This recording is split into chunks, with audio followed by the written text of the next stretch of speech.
Welcome back to the show, everybody. Excited to do another exciting interview today. Our guest is Tom Niewiara. He is Tech Sales Tom, for those of you who are active on TikTok or Instagram out there. Tom, appreciate you coming on. How you doing today? Pretty good. Thanks for having me on, Matt. Super excited, and nice to meet you too, Derek. You too. You bet. Yep. So this show, when we have guests on, we always have two core focuses. Number one is we want to know more about what you do professionally and how you might be able to serve our audience or how they might be able to serve you. And then we want to know if you're invested or an owner in real estate, what you do that keeps you most active and really more about those investments. So Sure. If you could, maybe start with the professional stuff and we'll go from there. Sure, yeah. So professionally, I've been in tech, specifically in sales for almost, I guess, 10 years now. That's kind of what it's coming up on. Over the past 2 years, I've converted what I've learned within that industry into a decent following on TikTok. So my handle is Tech Sales Tom on TikTok and then on Instagram, and I put out content that is aimed at bringing more transparency within the industry and then helping people with non-traditional backgrounds get in. So I do a lot of kind of like step-by-step guides. I do coaching and mentoring, and it's been awesome. Started off as kind of like as a fun hobby, and then kind of turning into its own business at this point. So, and it has a great overlap with what I do in the day to day as well. Yeah, it's super cool. It seems, and I read a little bit of like your background, especially with the TikTok stuff. It feels from reading your story that you very much naturally fell into that side of things. Is that accurate? Yeah, for sure. Like, I've always been like kind of a fan of like cars and motorcycles and the social media side. And I never imagined that I would actually start creating content with regards to what I was doing professionally. But then what happened was I started to kind of like think about, I started actually getting some comments on some of my content related to cars, wondering, what did I do for work to like, to afford these at a young age, and put out a few pieces about tech sales and had like an incredible amount of engagement based on that. And then I realized, like, thinking back into it, I kind of fell into the software sales side myself. So both my parents are immigrants from Poland. I was first generation American and college graduate. So I didn't have any industries connections within the tech industry or anything like that. And ended up like working out for me. And then I realized that there were a lot of other people in that same boat too. So it's been great to kind of combine some of my hobbies and share those with others. And then I get a lot of great, messages from people at this point, almost daily, saying that they were able to, land their first job within the tech, and it's been, life-changing for them, and all through my content and discovering a career that they didn't know existed. That's amazing. I think so. I mean, my background, I started in tech sales. I give it credit every day for being the fundamental like basis for how I learned to sell. Mm-hmm. And solution-based selling, I think, is universal. So Yeah. I can't imagine a better journey, particularly if you're looking to develop those skills. And as we all know, it's lucrative, right? It is, yeah. That's fantastic. When you've been creating content, and we were looking through your website, Derek and I were actually laughing at the fact. So maybe it goes without saying, Derek, if you move your head there, he's got pictures in the background of some football already. So when we saw the post, it was like, okay, you could take this course for athletes transitioning into tech sales. That, when you think about your business, is that sort of how specific you are? Programs that are specifically for, certain types of people seeking to get into tech? Sure. Yeah. So I partner with like a few organizations on like kind of the recruiting and the sourcing side. And me personally, I didn't really start off with a specific focus on like, former car sales reps or anything like that. But one specific group reached out to me, Shift Group, and this was I guess maybe like 6 months ago or something. He was in tech sales for I think it was like over 15 years or something at this point. And he was a former athlete himself, played hockey, and he saw a lot of parallels with kind of the mentality of like a high performing athlete and the parallels between a high performing athlete and a high performing sales rep, where a lot of it's about grit, consistency, hard work, being coachable. And he's specifically had a lot of colleagues that were still athletes that were trying to figure out what they wanted to do, like what type of career did they want to transition into once they were done playing sports professionally, and that's where he specifically focused on like bringing on former athletes, professional and collegiate athletes into these tech sales roles. So when I heard about what he was doing and kind of like his focus and like types of communities he was focusing on, actually ended up being like a great partnership. So created some content with them. Actually have some more collaborations planned. I think the next thing we're going to do is like some in-person events, but for sure, like former athletes is an interesting one that ends up, doing pretty well within the tech sales role. And the other one actually is also former people in the armed forces as well. They actually tend to do pretty well in the role from what I've seen. That's pretty nuts, man. I've seen a lot of real estate agents, who were once professional athletes as well too. So it's funny enough, of your sphere, right? I would say armed services is another one. I think really it's the fundamental, tenets of how you do business or approach your day is similar, or at least it aligns you well to run a business that manages a large volume of transactions, right? And I think that's tech sales, real estate. You apply the job here. You probably have a fair number of lenders too. Same thing. I'm sure. Exactly. I'm sure, right? Yeah. It's about your friends that you used to work with at one point. Tom, what stuck out to me for your bio was, you'd mentioned some of these other companies where you were working with, but also you've been working with Amazon, Google, and some of those large scale companies. So was that a role that you kind of fell into as well too, along with these other ones, or was that something you were going for? How did that transpire? Sure. Yeah. So I guess professionally, like where that happened. So I first started off, I guess, my professional career in actually in like more like in a tech support role. So I studied biomedical engineering. I had like aspirations to go into medical school, and then senior year, after doing all the applications, everything, I kind of lost the passion for medicine, and also was seeing a lot of burnout, I guess, within physicians. With the environment that they're working in now is very different than like 20 years ago. Gosh, can you even imagine? Yeah. I decided to, just explore, being an engineer professionally. So started on the support side, and then never even considered sales. But we had this was at National Instruments in Austin, Texas. They had like a rotational program to kind of explore like different parts of the corporate roles. So there was sales, marketing, field engineering, and then I forgot what like the fourth one was. But yeah, I never considered sale. Kind of wrote it off, mostly because I had bad experiences with like car sales reps, and I think a lot of people probably relate with that. Yeah, sometimes real estate agents are called used car sales. So, they're parallel. I've been called a used car salesman before. Too. I can assure you, I have. Yeah. I mean, for sure. I mean, I think there's still like a little bit of like that stigma that, people don't realize what professional sales is like. So I experienced that, firsthand, what professional sales looks like, on the B2B side, and then, moved into it and found that I really enjoyed the work, and, it moved up pretty quickly with the National Instruments. And then, but then I started reading about how well, software paid. So made it a goal to kind of get into a software company, joined like a smaller software startup in Austin. And then, and actually, I mean, one of the great things with the career is that there's just so much demand for experienced reps. So pretty much the first role is fairly difficult to get, but once you get in and show some success, you get a lot of people just reaching out on LinkedIn, because for like any software company, they have like really high growth expectations, because they're raising venture capital money and they need to hit certain growth targets. So sales is always kind of a thing that they're focusing on.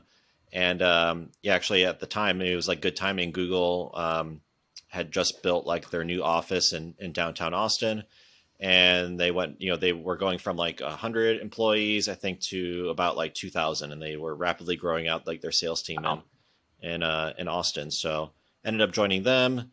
And then, spent some time there, got the startup itch, went to another startup, and then COVID related layoffs. This is in 2020, Amazon. And then, so basically I would say definitely fell into it. And then it kind of just, snowballed from there. And then, was able to basically leverage all those experiences, working at, a couple big tech startups and then smaller startups. It's been great just to like share my experiences. I get a lot of people also that reach out who have 5+ years of experience in the industry, but they've only been on the startup side or they've only been on the big tech side. So it's great to kind of. I was curious because you have a unique perspective coming through all of it, right? Like the full arch of all sides. Yeah. If somebody's listening to this right now, they want to get into the tech world, but maybe haven't even stepped their foot in. Would you recommend targeting a big reputable company, going for a Google, Amazon, or something of that sort, and trying to get into the door there? Or would you recommend getting in the tech world any way you can, growing into the sales role you want to get, and then trying to move within? Yeah. I would say, if you get into one of the bigger companies, like that's probably like the most consistent path to like, having a successful career, but it's, pretty hard to get into. You definitely need to get referrals. You need to do the right amount of networking. So there's a bunch of other things. So usually what I tell people is, don't get too hung up on like the first role. Just get that experience under your belt, and then it makes it significantly easier to make like the next jump. And so actually I ended up working with one other company, Bravado, and I put together kind of a free like 5-week course. It's mostly self-paced that kind of goes over like the basics of the tech industry, what types of companies to target for, resume prep, LinkedIn prep, interview skills, and those sorts of things. So if anyone's listening, they want to, at least learn more about the industry and maybe figure out like, all right, what should I do to get that first role? You can check it out. I have it linked at techsalestom.com, and the program's called Tech Sales U. That's awesome. We'll make sure to put that in the show notes as well, because I do think that's a great resource if somebody's looking to really, focus and drive that direction. I think, so talking about your professional background, of course, my mind can't help but float to the real estate. So I know that you, over time, have collected a number of different assets that you rent out or use for different purposes. In our world, you're like the ideal client. We see all kinds of investors that have fluctuating income, or maybe they're contractor based, but then we look at somebody like you and you have stable income from large recognizable companies. Like tech sales reps are perfect investor clients, right? So how did you first decide that you were going to use the money you were making in tech to divvy into real estate? And, was that intentional with the purpose of growing a portfolio, or was it like, do I just want to buy something? Yeah, actually, so the first one, this was, I guess, 2017 in Austin. And it was, the purpose actually was for personal. So I had plans, to get investment properties in the future, but was actually recently married and we wanted to start raising a family. So I thought, would want to have like more space and, be in a house to do that. So bought a place out on Lake Travis. It was like 545 or something, but did 3% down, maximize leverage, rates were like super low. I think got it at like 3.5% or something. And then later refinanced it to 2.6. But I think, yeah, I know.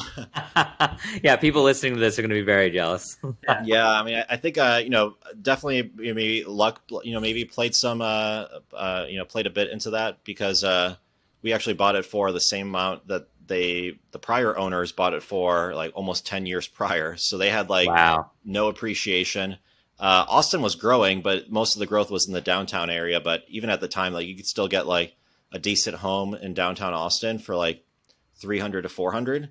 So, ours was kind of still at the upper end of the market, but I kind of saw the trend of, I had a theory, I guess, like, we're like 35 minutes from downtown, but you're, on the lake, we have lake views. We walk down to the lake and everything.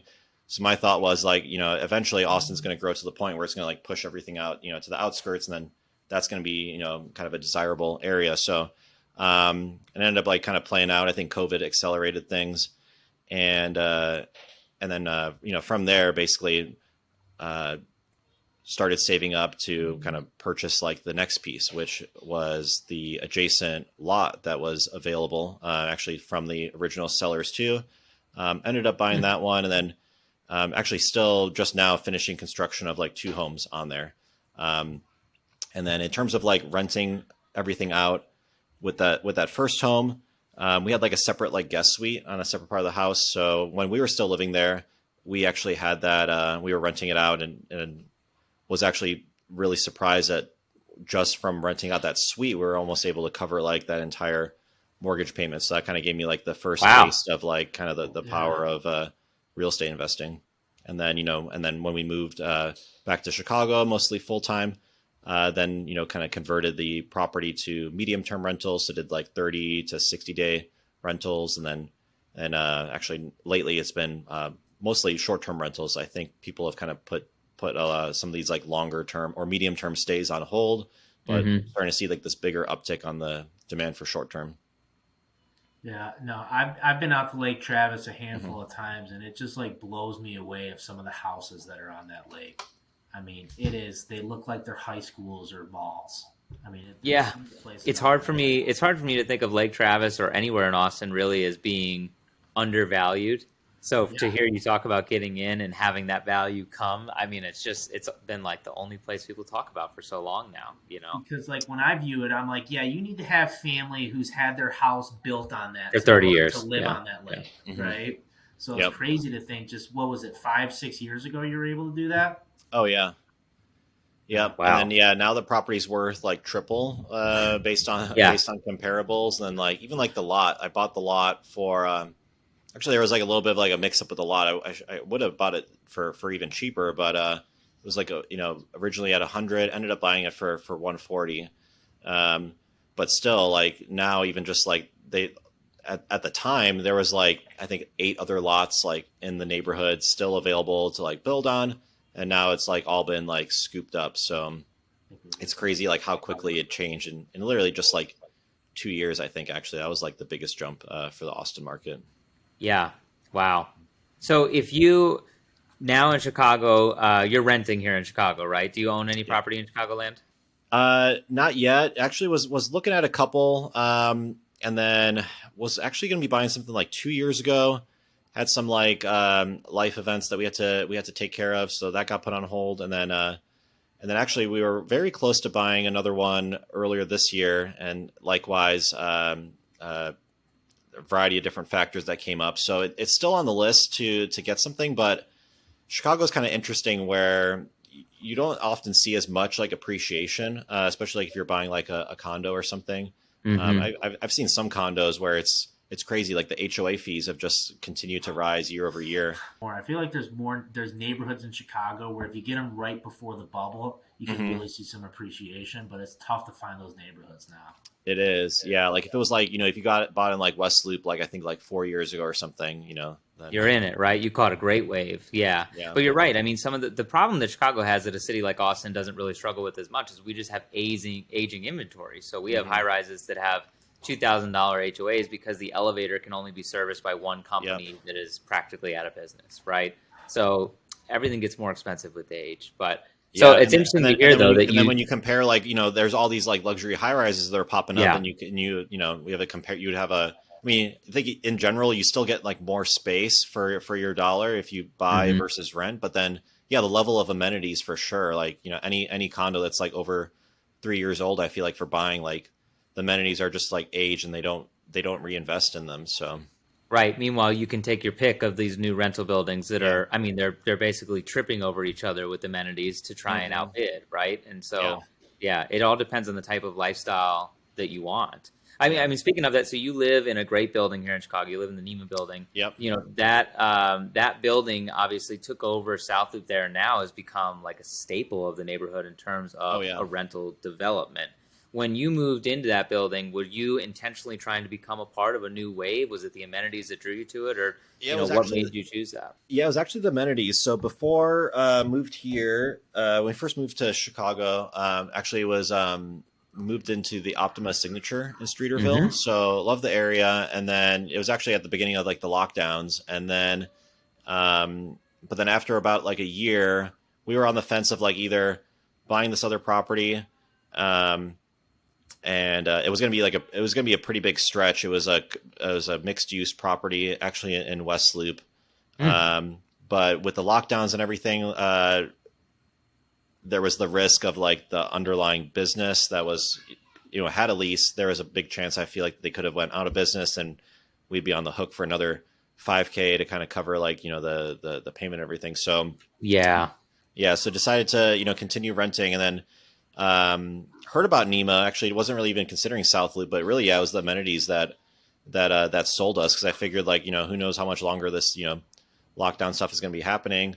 If you're going to be locked down somewhere, might as well be somewhere with like, a great gym and pool and everything like that. Great So, access. Yeah, you're in an awesome location for sure. yeah. The only downside is like, and it's getting better though, is that when we first moved here, I mean, a lot of the things in the loop were shut down. A lot of businesses were shut down, restaurants. And then, so if you really wanted to go somewhere, you'd end up like, kind of, making the trek, mile or two trek, up north, especially like if you wanted to like go out. But I would say in the last 6 months, you've been seeing like a lot more built out there, probably because, things open back up. And then I think, the draw of the NEMA building too, like I constantly see the agents giving tours and stuff for the units here. Oh yeah, consistently. Well, so you have a unique perspective. I think through time, you are a tenant, you are a landlord, you Yep. have done short-term and mid-term rentals. If somebody's here, we asked you earlier if somebody wanted to get into tech, what would you give them advice for? So I guess I'll frame it in the light of real estate. If somebody's sitting here trying to think about a strategy for getting involved Sure. in home ownership or becoming an investor, whatever approach you want to take, what would you say is your best advice to them, or what have you learned along the journey that might be practical for somebody? Yeah, I think, I think it helps to take like a phased approach. So actually, I people ask me quite a bit about this topic because, like when I look at like the journey of people who I guess follow my page, the first step for them is, they want to increase their active income. So they go into a higher paying career. And then the next thing that they always ask about is, what can I do to, better invest or leverage, what I'm earning. Right. Mm-hmm. So, and for like real estate, I think like me personally, I think like the lowest risk is to, buy a primary residence first for yourself that could later be turned into like a rental. So not buying it specifically for the purposes of renting it, but someplace that, you could live in for 2 or 3 years. That's, close to like, close to like the, where the mortgage payment is close to what you're, currently renting. So there, you're not really overextending yourself. And really, the most risk, I guess, that you have is that it depreciates a ton, and then you potentially maybe lose out on like your down payment and, Right. based on like Or you get a special assessment if it's a condo, or, Yeah. but it really, like, it's minimal in the grand scheme. Yeah. But then, ideally, or, hopefully, let's say, if you end up living in it for 3 years or so before you end up converting into like a rental or something, hopefully you at least have, some appreciation, or even if it's flat, then, you're really only out like your initial down payment, because you still have to have somewhere to live anyway. So, and as you guys know, you probably have like, you can get like the best rates, for first time home buyers, I think, is great. And then also it allows you to do a lower, down payment. We did our first property with 3% down, and, certainly could have done like 10 or 20%. But I think time and market is probably more important than like putting down 20% and then just to eliminate like your PMI. So Right. yeah. Yeah, I feel like we see a lot of people doing that, where they're buying a home with the intention of later renting it out. Yeah. I Mhm. mean, man, I know you did something similar to that in your scenario. So I think Yeah. when you're trying to like buy something, it's always smart to think, would this property rent out? Right. Because again, like if you want to hang on to it, you got to make sure you can have some tenants in there too. Yep. Yeah, absolutely. And then, Love another that. consideration too is like thinking about like, in terms of like renting, right? When we look at, what types of rentals would this support? Would it potentially be a short-term rental in the future? A lot of condos, for example, have, they're in Chicago, they're on the short-term rental restriction list. So you can't. Yeah, we are not very at all. short-term friendly. That's for sure. No. And then most of them Doesn't seem actually, like even that they at all. some of them I saw like they have minimums for sublease or, for renting out, so I Yeah. think I saw a bunch of them where it was like 12-month minimum leases. So you can't Correct. even do like On a medium-term very rental. rare occasion, you'll find like a 6-month minimum lease. So I guess you Right. could call that a midterm rental, right? But Mhm. most are 12 months, and they just exclusively limit no short term. So it's tough. Yeah. Or Man, rental why caps, is right? that? That's the other thing too, right? Some of them have rental Right. caps, and you got to be on a waiting list to rent it out. And it's like then you could be in Yeah. a pickle where if you have to move and you can't rent it out, and then you're kind of Well, stuck. and people don't really realize that those rental caps don't cycle very often. You know, Mm-hmm. in some buildings, they could exist. It might only be one or two people ahead of you, but that might be one or two people for 5, 10 years. You know, Oh, it for just sure. depends on Yeah. how many sales happen. Mm-hmm. So, yeah, it's difficult. Before we let you go, I appreciate you making time and talking us through, I mean, really a broad scope of everything here. We always like to end the show really to give you an opportunity. If there's anything that you're seeking from people who might be listening right now, just a great opportunity to ask that. So is there anything that you need or are seeking in your business, or anything that you have upcoming that you want to promote that we can help, drive attention to? Sure. Yeah. So, right now I'm working on just like scaling everything in general. So just brought on actually a couple people to, help further manage partnerships. But one thing that I'm going to be really kind of expanding on is kind of building out like some of these like group investing models. So there are a couple companies that I partnered with that have platforms to like help facilitate this. And this kind of like maybe builds upon what we were talking about, like, where can someone like start? So, on one angle, you can do primary residence with like 5% down. That's probably like the cheapest that you can get for investing in. And then on the other angle, there's some of these like real estate investing platforms where you can do like fractional ownership, but they're still kind of like fairly limited. It's more like investing in a stock and you get a dividend payment out. So it's not very active. So I've been scoping out for a while some of these an idea for doing like real estate, investing groups. It's nothing new. People have been doing it for a while, but usually they're on like the smaller scale. So if anyone is listening and is kind of like interested in building something out like that, I think at this point I put out a couple forms within my community for people to indicate interest, and I think it was like up to like 300 people or so. Wow, that's fantastic. That'd be ready to kind of invest in a property, or a couple of properties, and either as like short-term rentals or kind of like studio rentals, or kind of doing things that are a little bit more creative than just setting up as like a long-term rental. So I think that's kind of like the one area where if anyone's listening, they that sounds interesting to them, definitely reach out, and we can kind of see where that can go. We love that. We're all about connecting investors with opportunities. So that's fantastic. We'll link something in the show notes so that they make sure that they can get in touch with you if they are interested, and really so that they can access everything that you offer through the Tech Sales Tom brand, which is, as Derek and I mentioned, just such an awesome name. That's like, I do like that. So We'll give you that. Yeah, it was actually originally Tom's Tesla Garage, because it was like, I don't know, 2017 or something. I wanted to do like a car YouTube channel. So actually, some of the videos actually got a good amount of views, but it was just like a lot of time to like record like a 30 to 60 minute YouTube video. But and then about like a year into the TikTok thing, I started realizing like, hey, I should probably change the name to something more relevant, because I bet you there's people who like see these videos that I put out and they think like, oh, this is probably just another car guy who's like just randomly talking about the tech industry or whatever. That's so true. I talk about branding all the time, but if your brand isn't associated with your message, you're like, oh, wait, who am I talking to? Right. Everybody at that point, Mm-hmm. Yeah. Although I'm sure you could do some good videos on the tech of Teslas, though, would be my guess. That is true. There's good overlap. Oh yeah, I mean the views on those are like, there's a couple of creators that I follow who like they stayed on like kind of like the Tesla path.